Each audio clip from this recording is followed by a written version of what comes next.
first ever drive in a 911. This is a big day for the channel, guys. Not doing that again.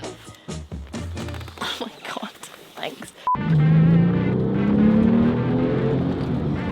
Hello guys and welcome back to the channel, welcome back to another Lucy on Cars. I'm in the car today, but sometimes when I'm not driving cars, I have my driver, George, who happens to live with me as well, drive me around places, so that's always handy. Today's a very exciting day. You might hear the excitement in my voice. It's my first ever time to drive, and again the debate continues, Porsche or Porsche? Get in the comments what's the correct way to say it. My first ever time to drive a Porsche 911. This is a huge day because George and I are currently in the market for a 996 is the plan. We are today heading up to a place near Guildford, which is around an hour and a half from where we live, because one's popped up that kind of ticks a lot of boxes. So we're going to see it, we're going to do a test drive, and I mean, firstly, I don't think we're going to need convincing, just judging on other people's experiences in these cars, but check we like the car and the actual drive and feel and ride and everything about the 996, because we're quite prone to like making quick decisions without really thinking about it. So today we're being sensible, we're driving a car before buying it, which is always good.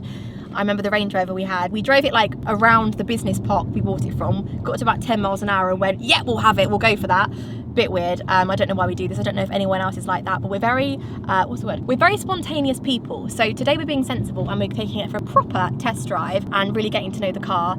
And then once we know we love it, which I'm sure we will, we can start chatting figures, figure out if this is the exact car or if there's other options. But yeah, very excited to get there. We're going to be filming everything today. So we're going to see my first experience driving it, George's first experience as well, actually. Can get that on camera. Really excited for today. So if you guys are new around here, please give the video a big thumbs up. I know I mentioned in the last video that we are currently deciding whether to buy either the 996 L322 Range Rover or both. So today's definitely going to help with that decision, and hopefully lots of ownership videos are coming up very soon. We can get more into the DIY and fixing things and doing things ourselves and doing upgrades and that kind of stuff, as well as taking the cars on trips, doing more stuff ourselves and more of like the ups and downs and the cost of ownership and all that kind of stuff, which I really enjoy experiencing and talking about on this channel. So make sure you're subscribed because we are on our way to 15,000 subscribers, which I can't believe, through a tunnel.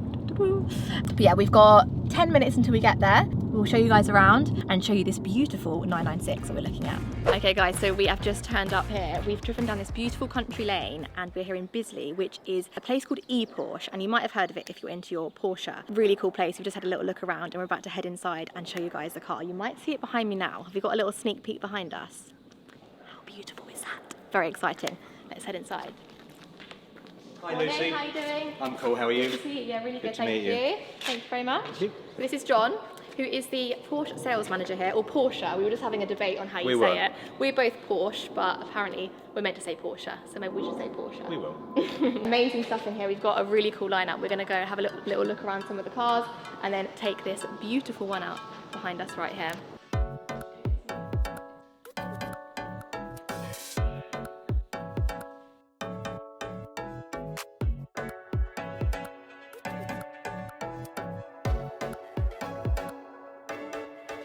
I love this colour. Look at the yellow inside here. The yellow's been continued inside the car, and even here, look at the dials. It's like the what's the Transformer car that's the bee one? Like is it called Bumblebee? I feel like this might turn into a robot at any second. Amazing selection of cars here. My mouth is watering looking at all these. Like honestly, beautiful, absolute dream having some of these cars in here, and it's yeah a bit of a joy even just looking around at them. It feels like we're at an amazing car show with all of like my favourite cars, so always good. This one has an interesting background. So this car I've known for quite some time. Okay. It's a little bit different. I have the bill of sale, the original bill of sale for the car, and it was originally delivered to Lady Alliance of Mayfair. Amazing. And delivered to her, I think, with a value of 65, maybe £69,000 in 98. 98, wow. Obviously she sold it at some point because I bought it from a retired engineer and he was the second owner on the car. And he'd absolutely loved the car and kept it in pristine condition. So it's only two owners? It was a two-owner car at that point. Yeah. We sold the car in 2022 to a retired gentleman who had it on his bucket list for quite some time. Amazing. And I've since bought it back because the same Guy really fancied a similar car, but a Targa that we had in stock. Cool. Yeah. Nice. His second car on a bucket list. Yeah. How many has he got? What's he in for next? I don't know. I think it's a big bucket. Yeah. And a long list. Yeah. So I'm hoping to hear from him again. So he bought the Targa, and I took this back as part exchange. But it's something a little bit different because it's low ownership. Yeah. For a car that was delivered in sort of 98, you know, essentially it's 3 owners. The condition's like immaculate. Like if you come and have a closer look, like it's crazy how beautiful it still looks. Like the paintwork, the interior is spotless. It's such a lovely thing. It's very original. Yeah. And they're becoming quite difficult to find in the market. Are values going up on these at the moment? I think they're certainly stable, Lucy. Okay. Yeah, I would suggest that the values for all of these types here are very stable. That's quite a good place to be, isn't it?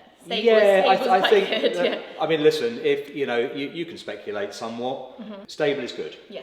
You know, at least you know where you are with the finances. Yeah. So this is a really low mileage car. I mean, it's only done like 40 something thousand miles. So I guess that makes it a little bit different. It's special, isn't it? Yeah. Really cool. And good value. Yeah. It's only 19,995.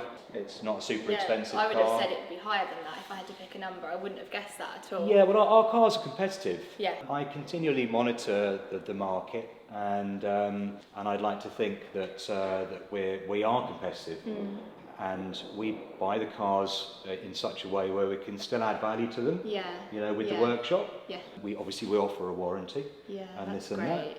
And that's just a bit of reassurance, isn't it? Yeah, we tend to gain a service customer when we sell a car.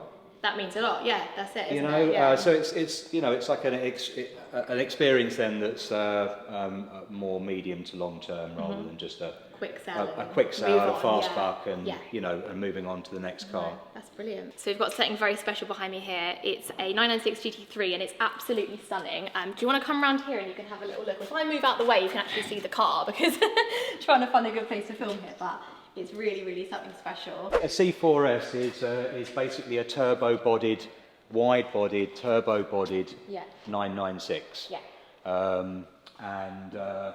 If that car had, say, 3 owners and 50,000 miles on it, it could make 30 grand. Right. Pretty much, definitely make 30 grand. And they're on the up, really, aren't they? They're stable again. Don't get caught up in that sort of thing. No. Okay. No, there's nothing of any of these types here that are going up in money. That's so interesting because I feel like I've heard so many things, as far but as I trust I'm you aware, more than my own research. And I'm buying them. Yeah. So that's no, really I don't. I tell you, the only thing I would say is that now the sun's out, and it's like May, then things like Boxsters and stuff like that that were like 10 grand, then maybe they're 11. Okay. You know, so it's nothing crazy, and things like this, well, it sort of doesn't matter whether it's raining or shining. If it's the wrong money, it just wouldn't sell anyway. So there's 2 types of buyers on these. There's the ones that want to sort of cover it in a blanket, never use it, think it's they're going to be their inheritance and all the rest of it, and it's going to be 100 grand in 10 years' time. There's those people. Is it going to be 100 grand in 10 years' time? No, there's too many of them. Good to know. Yeah. Okay. And they'll pay 30 grand for something that's mint with low miles. Yeah. You know? To hold on to it and not drive it. Yeah. There's the other buyers, which just they've always fancied something like this, and you know, if you keep it affordable, and it's done a few miles but been really well maintained, you know, and it's like something like this around 20 grand, then it opens up a broader audience. Yeah, it's approachable, isn't it? And it's the type of person that's going to get in the car and use it every day. And love it. And sort of love it because they are using it every day. There's a few things that can go wrong with these, aren't there? The IMS bearing that's been done on this car, hasn't it? And there's a few things to look out for. IMS is something it's definitely worth a conversation. Yeah. And to be frank, it's a conversation I have multiple times a week with prospective buyers on all the cars. Whether it was a Boxster or a 911. So if it hadn't been done, would you recommend someone buying to get it done, or like as soon as they buy it to get it done themselves, or is it not as big of a deal as it's made out to be in like the Porsche world? I've never had a failure on a car. Okay. But they can fail. So it depends if you're a person. If you can sleep at night and not worry about it, then just go with it. See what happens. I suppose, Otherwise, you know, it's a bit labour intensive, but it's not a super expensive job. And of course, once it's done, it's done. It's done, yeah. It's future-proofed. Yeah, that's it. You know, and it probably helps with resale in the future. I think if people I are think you're worried. right there. Yeah, I think a lot of people, obviously, you know, with the internet, all the forums and this and that, there's a lot of chat about all sorts of stuff with these cars. Yeah. And it's mostly IMS bearing. IMS. And the what's the other one? The bore scoring is quite Yeah. a thing, isn't it? So bore scoring is something that's again, that's a very valid conversation that needs to be had. You want it inspected, I suppose, to see if it's... Yeah. So we don't buy cars without checking the motors. Okay. Okay, so something like this could be prone to scoring in the cylinders, which can lead to like oil consumption, excessive oil consumption and this and that. Something like this, it's gone over the ramp. We've had a look inside the cylinders, we've taken images, we keep them on Google Drive. And so that's great. And you wouldn't get that with a private sale, would you? It's like... Well, that's the one thing that you're not going to get with a private sale. You might see a receipt for an IMS bearing. You might meet a lovely person that's selling the car, it's all fine, and with a great service file and what have you, and no indication of scoring in the cylinders. And then, of course, you inherit that problem. So I think for anyone buying privately. So to put this car on our current insurance, we've got like a multi-car insurance, and it was it? How much was it for the year? £202. £202. I'm only 27, so often I find that anything more than like a 2 litre, the insurance company's like, right, we need to charge you £1,000 for this. Only £200, and I was like really surprised at how low the insurance was for it. Yeah, I've heard that from many customers. There's such good value to insure. Yeah. Not sure why. I don't know why, because it's not a small engine inside, has it? I guess people don't have accidents with them. Yeah, that's a good sign, isn't it? If there is a good sign, that's it. Yeah. Or something like this can be, you know, sub £400 or £500 to insure fully comp. Yeah, that's brilliant. No, I was really surprised. 200 for me. It's very good. So guys, I need you all to comment below, out of all these beautiful cars lined up in here today, which one would you take home? Money's no object. I'm talking about what you genuinely like. Don't just pick the most expensive one. Don't try and make money from this exercise. Tell me which one would be your dream. Just having a look around here. There are some very special cars here. And I know the 996s get a bit of hate because of the headlights, but I don't mind them. I think they look great. I mean, I obviously love the older style as well. And I guess the best way to tell if it's water-cooled or air-cooled, because obviously pre-996, they were the air-cooled cars, which are definitely more pricey. I don't know, I do love this style as well. The older ones, they do look great, don't they? Got a whale tail on the back of this one, which is very cool. And they've got a Boxster here as well, which I know is kind of, they get a bit of bad press. I mean, they're a lot more affordable. And some people say that you'd only really get a Boxster if you couldn't afford a 911. But I don't know, I think they're still really nice looking cars. And I quite like these wheels as well. Don't think I've seen them like this before. Now, what do we think of this? This actually looks like a Hot Wheels car that our son has. It almost doesn't look real. It's like a bit of a toy car. The colour is incredible.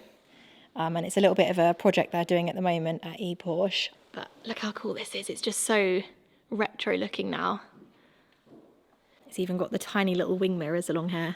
Some good parking here as well, I have to say. It's quite tight. They've done some very, very good parking in here. They've got this really nice 997 Targa here, which actually next to the older cars looks very modern in comparison. It's 2008 with this quite striking red interior. It's not only the seats that are red, but pretty much everything you can see, like even down to where you put the key in, it's all surrounded with red, with the kind of contrasting silver, and we've got a bit of carbon fibre down here as well. Wow, and even all along here is red. It's crazy, but that's quite special. Honestly, living the dream slightly in here. Like, look around me right now. Imagine, I'm just going to say this now, one day my garage is going to look like this. It has to happen. So special. So many cool cars here. But anyway, time to take this 996 out, and we're going to go through some more details on this car in a second, a bit more of the spec, the mileage, and this specific car. So this is £20,000 at the moment, or just under 20 grand. So it's probably at the top of our budget.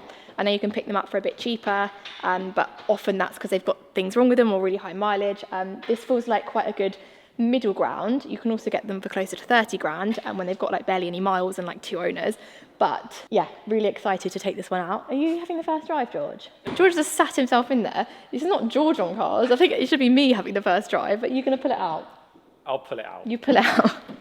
This is absolutely George's dream car as well, guys. So he's kind of excited right now. It's a big day. Big day for the channel. It is. Nice.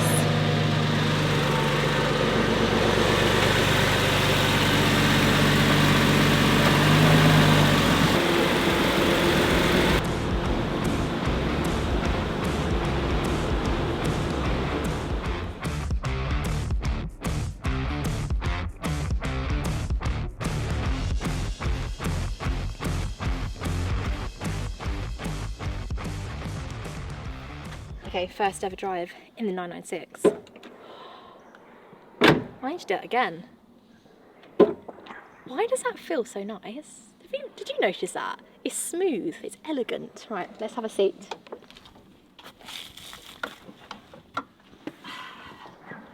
What do we think? Does it suit me? It's very nice, and there's so much I want to look at. I love how the there's really random things. I love how the memory seats are here, right on the door sill. Instead of on the BMW, it's sort of here and you're fumbling around and you've got to go like that to look. Here, in this beautiful car, it's right in front of you. That's a nice little feature that I hadn't thought about, that I appreciate. That's very cool. But anyway, let's go. Let's drive. I can't wait any longer. Yep. So we've got quite a lot to look at in the interior here, and the first thing that I'm going to say is grey. There's 50 shades of it actually in here. There is a lot of grey going on. I am not a huge fan of a black interior. I find it very samey. It feels very standard. It feels like no one's thought about it. They've just ticked the kind of generic box of, yeah, we need some interior in the car, let's just make it black. It feels like that's a go-to.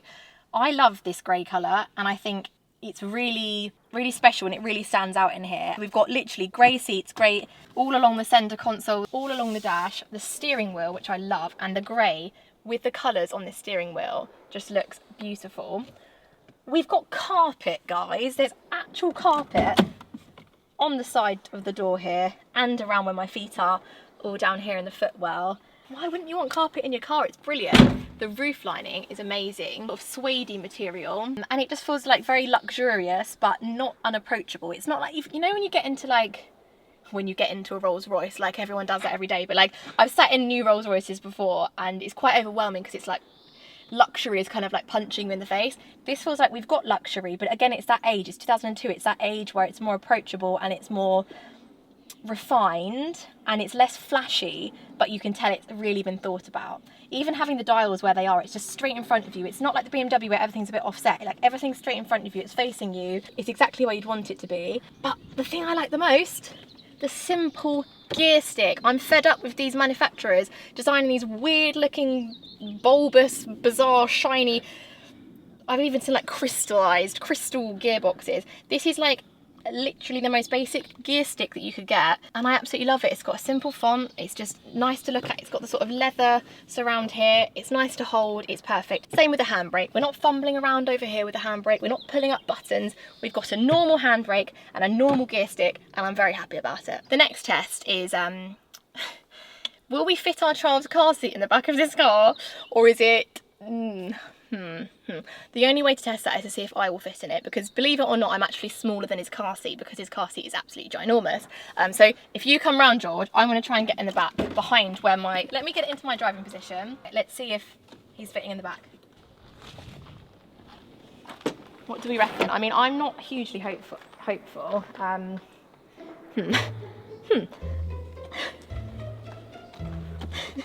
Just going to dive right in.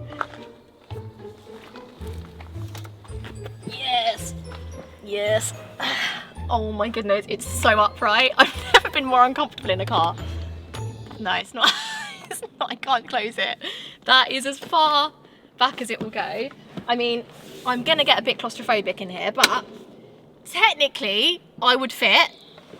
My heart rate's going up. I actually think I'd want to do a sort of 10-second, 30-second max journey in this car.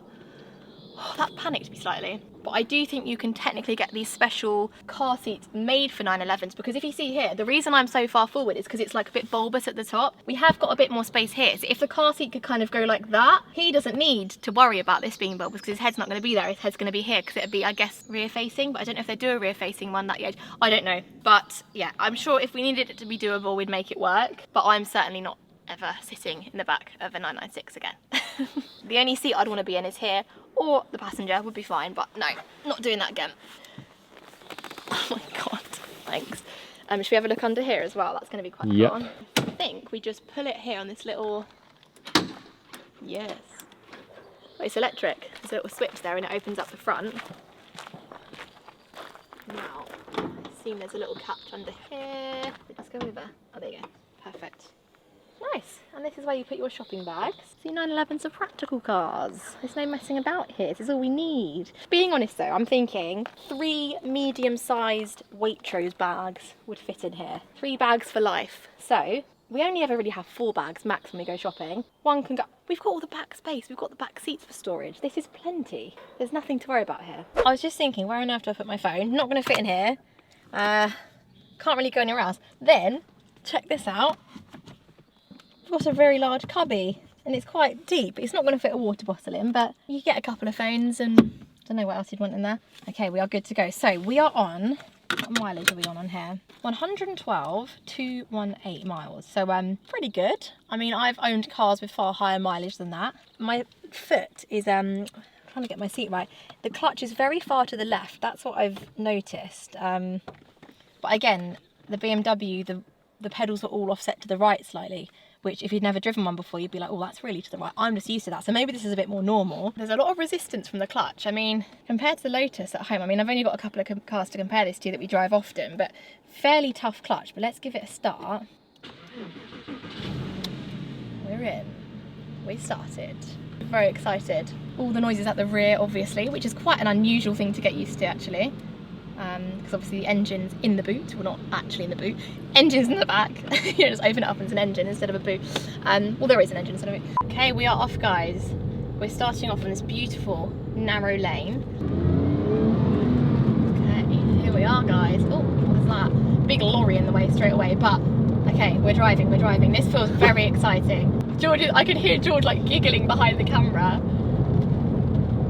First ever drive in a 911. This is a big day for the channel, guys, and a big day for George and I. So I love, firstly, that it's a manual. They made a lot of automatics with these as well, but I just feel like if you're getting a 911, you kind of want it to be manual. This car is raring to go. It's almost like annoyed at the road. It feels like it's ready to go a lot faster than I'm going. It feels like it's kind of, you know, those dogs that are on a lead and they're kind of like, and then when the owner lets them off the lead, they just run off. It feels like that. So guys, I've not really introduced this car to you yet. I've sort of gotten excited, hopped in the driver's seat, started talking about the little compartments in the car, and forgotten to actually tell you what it is I'm driving today. So we are sat in a Porsche 911 996 C4S. So Carrera is a C. You can get the Carrera, which is obviously rear-wheel drive. You can get the Carrera 4, which is the four-wheel drive, you guessed it. But the 4S is something a bit more special. So that is the part of it that kind of makes it stand out and makes me the most interested in this car, because it's got a few extra little things. So most of it is about the look. So wider body, different bumpers, front bumpers different, like there's a few little things that are upgraded. It basically means it has the looks of the more expensive turbo model, and it shares the brakes and suspension components with the turbo model. Okay, so John has told me about this road here called Red Road, and apparently, oh nice, look at this, look at these views in front.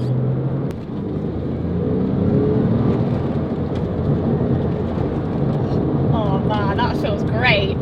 This is a 3.6 naturally aspirated flat 6. It feels like I said, it's raring to go and it's got a lot of energy, but it still has that kind of heavy older car feel, which I absolutely love. 7,000 RPM red line. It's got a lot of torque. Like I said, it really feels like it's ready to go. I don't know what the word would be for that. It's like, it feels like a manageable amount of power that you can actually use all of. Like, I just want to drop back into second and do all that all over again. Although it's 2002, so this car's 22 years old, which is crazy. You've actually got a little digital number for your miles per hour, because I think in this car it'd be very easy to speed, it'd be very easy to creep over the speed limit. So the fact that you've got that in front of you is probably very helpful.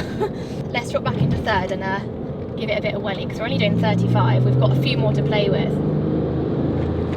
Oh, it's just amazing. I'd love to take this around a track, because it's a shame that there's so many other cars on roads, isn't it? I don't know what they're all doing. Mind out the way, everybody. I would like the roads to myself for a while, please. If we could close off Red Road for the afternoon, that would be great.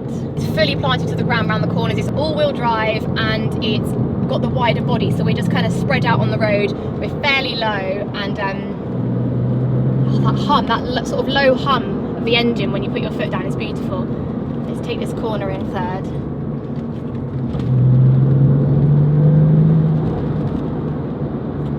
Now, this very inconsiderate Kia in front of me is not ideal, so it's alright. We're going to go around the roundabout and do this again. We're just going to keep driving around Red Road all afternoon until John calls me and says, Lucy, where's my car gone? Can you bring it back, please? And I say, alright, John, I'm on my way.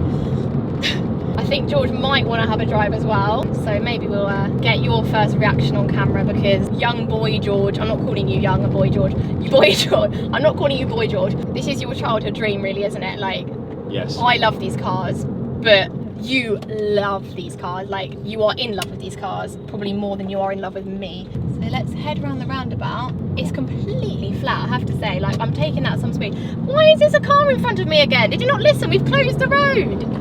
Let's go back into second.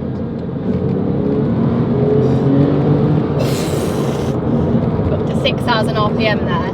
Wow. Oh, I just wanted to keep, I want to keep going and going and going. But now I'm going past a 40-mile-an-hour max speed line. I'm going to have to calm down, but... The sound of that engine. That was nice. I think George might have just wet himself. Sorry, John. Leather seats, it'll be alright. Got some wet wipes in my handbag.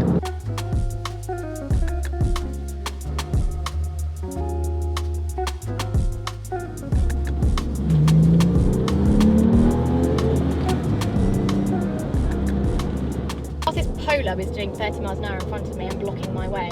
I sound like a horrible driver today, don't I? I'm only joking, everyone. I am nice. I'll just talk to you about something that I've noticed.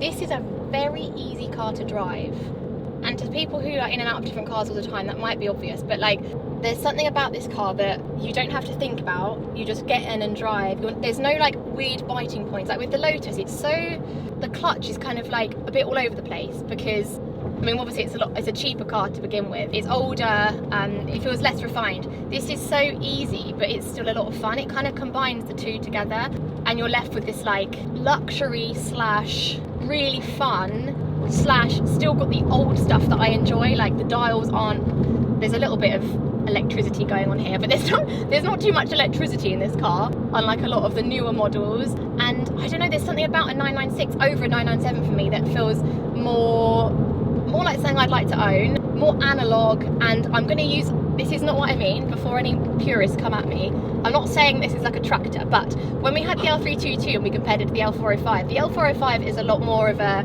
modern bells and whistles car. The L322 was more utilitarian. So this is more of the L322 of the Porsche, whereas the 997 is more of the L405. How many letters and numbers can I say? It's like some complicated password, like I'm reeling off to you, but I cannot believe you've compared a Porsche 911 to a tractor. Only you could do that. You know what I mean. I swear you all know what I mean as well. You know what I mean, don't you? You know what I mean. And I have to say, it's not like obnoxiously loud, this car. I mean,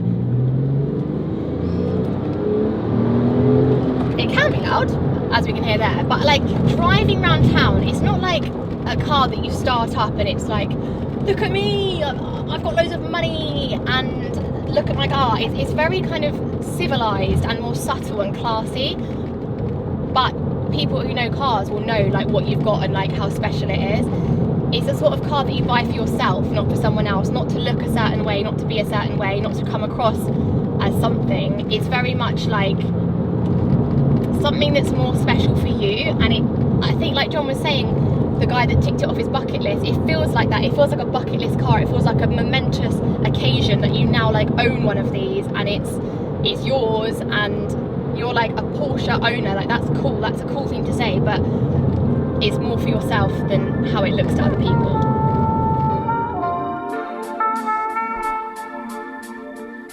Okay, that was a lot of fun. I could probably just about do that all day, but that's not really a test drive, is it? That's just like taking a car. So we do have to give it back. But on the way back, George is in the driver's seat.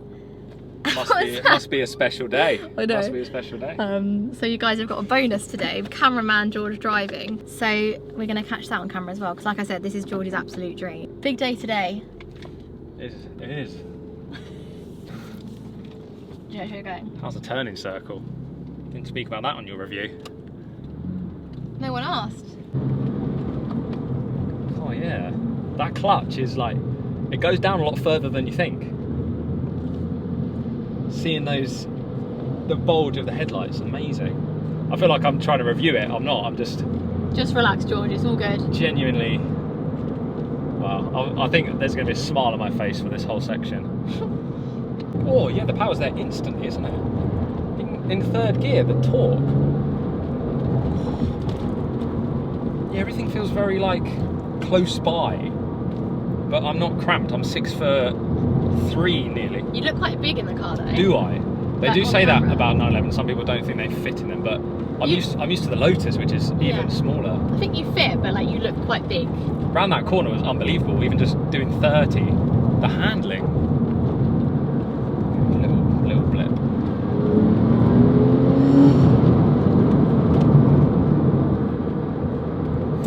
Do you know? I like that the steering is quite thin. Yeah. You can really grip it. Corner here.